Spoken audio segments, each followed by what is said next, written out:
What's up, everybody? Welcome to the Front Yard Fantasy mock draft review for the mock draft that we completed on May 9th, 2022. This was a Superflex Dynasty startup mock draft, so I'm going to go ahead and pull up this draft board in a moment, and we're going to go over three teams that I really liked or that I thought were interesting from this draft.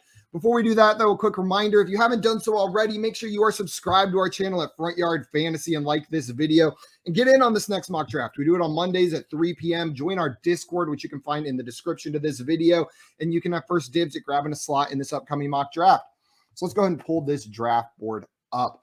So like I said, this was a Dynasty Superflex startup mock draft. For those of you that do not know, Superflex means you can start up to two quarterbacks. There's going to be a secondary flex spot in these rosters that instead of just a wide receiver, running back, or tight end, you're also going to be able to put a quarterback in that slot. The first team that I wanted to discuss today was Mr. Scamper's team, drafting from the 101. And man, this is the team that got me the most excited out of every team on this board. I may have a tendency to prefer zero RB teams, but they can be done very poorly. And this one was executed to near perfection from Mr. Scamper's.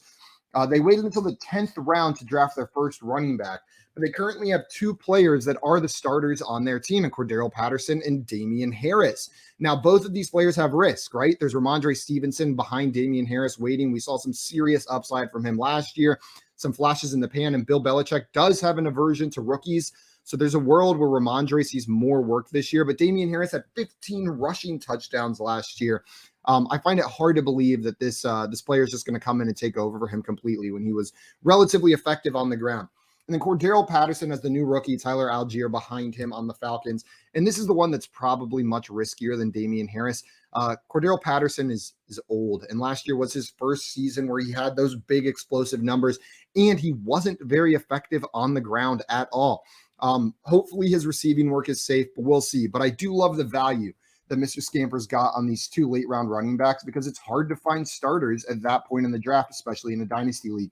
And you were able to pull it off, Mr. Scamper's.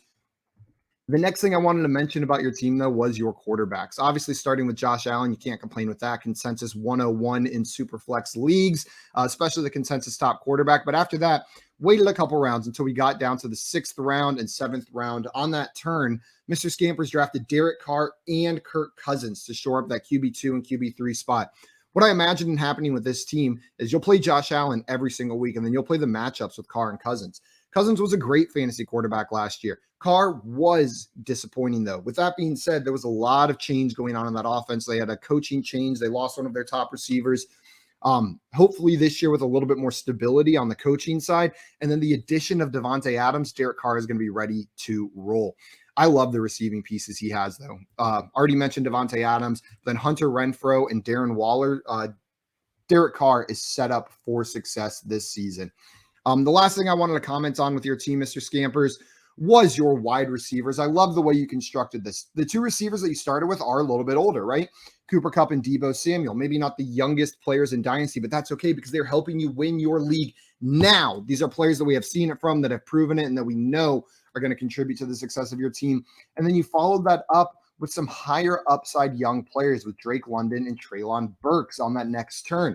Drake London in Atlanta and Treylon Burks in Tennessee are probably two of the rookies with the most opportunity. Just a vacuum of where that ball's got to go in those offenses. So I'm very excited to see what those guys can do. You'll likely be able to start them this season, but what you've done with this wide receiver core is you've built a win now team with upside for the future, Mr. Scampers, and I absolutely love it. The next team I did want to talk about was Dame Overboard's team, drafting from the 7 spot. This is very different from Mr. Scamper's team, even though they both started with a quarterback with that first pick, but I still love it. The obvious thing that we need to talk about first is those quarterbacks.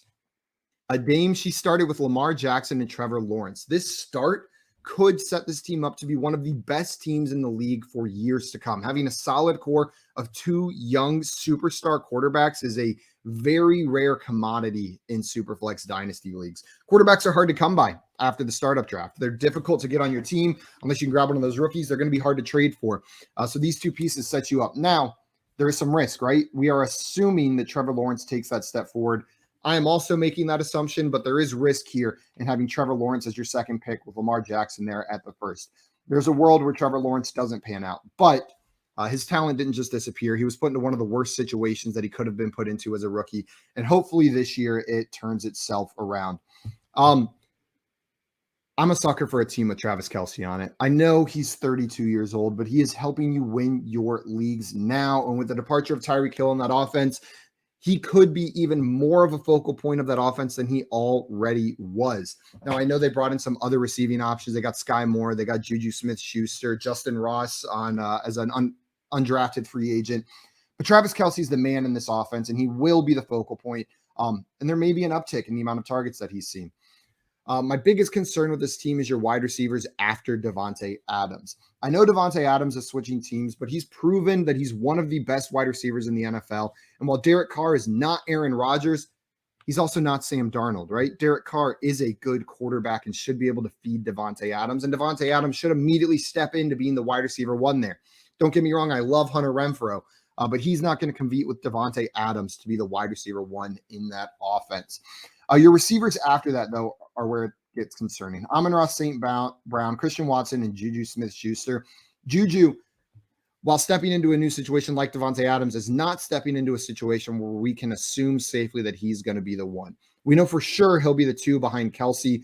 And beyond that, it's a little bit up in the air. So there's some risk there with Juju. Christian Watson, while I love the athletic profile and I love the landing spot with Green Bay, there's two major problems here. Number one, he's very unproven and very raw. This is a super strong, super big, super fast wide receiver. But you know who else was like that? And on the Green Bay Packers, Marquez Valdez-Scantling. Now, that doesn't mean that it's bad. MVS has value in fantasy leagues, right? He's a good NFL wide receiver. But Christian Watson, that could be what we're looking at instead of this player that breaks out and becomes Aaron Rodgers' preferred target. So I am curious to see how that pans out, but there's a lot of risk there. And then Amon-Ra St. Brown, while we saw flashes at the end of the year, it's while he was alone on the field, and they did just draft Jameson Williams as well. So again, just very risky with these wide receivers, but you waited, you got them late, so it's going to be okay. But that's going to be the make or break point for your team, Dame, is whether that second tier of wide receivers that you drafted pans out. The Amon-Ra, Christian Watson, and Juju Smith-Schuster. Outside of that, on this team, running backs, I like the way you constructed it. A rookie and then a safe player in David Montgomery. You got a value on Montgomery. Overall, I like this team. It's going to come down to Trevor Lawrence and then the second tier of wide receivers. If those players pan out, this is a superpower team in this league, Dame. The last team I did want to talk about today before we jump off is the @FantasyNav team drafting from the 103 spot. This is JL, John Luke's wet dream of a draft start. @FantasyNav went with the balanced approach. Started quarterback Patrick Mahomes, then Stephon Diggs, then Christian McCaffrey in the third round. What this did is this set Eric up @FantasyNav to be able to draft solely based on value after that point. Whenever you start heavy wide receiver or heavy running back, sometimes you feel forced into a position as a tier is ending at a position that you're needy in. But @FantasyNav here started out with this balanced approach and created a strategy where he could draft solely based on value after that point. You can't argue with the quarterbacks, Patrick Mahomes and Matthew Stafford, one in the first round, one in the fourth round. Excellent quarterbacks, one of the best duos in the league that you have right here. And then the value that you got on aging running backs is unreal. CMC drafted as the 8th running back off the board is fairly standard for where he's being drafted, but from how I view it, that's a value. The last time we saw Christian McCaffrey play, he was still the best fantasy running back in the league. And if he plays a full 16 games, I have a hard time believing that he finishes lower than RB3 next year. He's probably the safest bet for RB1 if a player plays 16 games. He's still got the receiving work. He's still got the running work. And this is an offense that is going to funnel through him when he's healthy. The wide receivers on this team, God, the core of this team is just beautiful. You have these aging, older wide receivers in Stephon Diggs and Keenan Allen. But you've got young upside with Wandale and Dotson down there at the end of your draft. This is what a dynasty startup should look like, right? You're not sacrificing win now for the future, but you're also making sure you address the future with some of these younger players. Dotson and Wandale are some of the ones that are falling down the draft boards, and Dotson especially, I think, is an extreme value in these formats. He's being overlooked because of landing spot. Just another name. Dotson and Bell are the two names that I think, as far as these rookies, are most often overlooked because of landing spot, but should be great values in these drafts. Excuse me. But overall, at Fantasy Nav, I really like this team. I like the approach. It doesn't stand out to me as the best team in the league, but you built a team that is overall balanced, not weak at any given position, and should compete for a title for the first couple years. One last thing to mention on this. I know I mentioned the aging running backs, but I want to make sure I hit this one. Don't know how I missed it. Kamara being drafted as the RB20 off the board is ludicrous. Just absolutely insane. I know he's a little bit older. I know there's a lot of change on the Saints team, but Alvin Kamara is still Alvin Kamara. He's an unbelievable pass catcher. He's an unbelievable weapon for this team. It should be a new coach's best friend. Just get the ball in Kamara's hands, and he's going to make that offense look good. So overall, at Fantasy Nav, again, like I said, great team. Doesn't particularly stand out at any of the positions, maybe besides running back, but also isn't weak at any of the positions. And it's a team I like to be a competitor going forward. Guys, that is going to be it for our mock draft review this week. If you want your team to be reviewed next week, first step is you got to make sure you get in on this mock draft.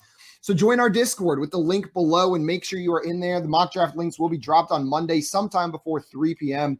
We'll tag you. Make sure you guys can get in there. And before you leave this, make sure you like this video and subscribe to our channel at Front Yard Fantasy. Until next week, though, we are out of here, everybody. Have a good one.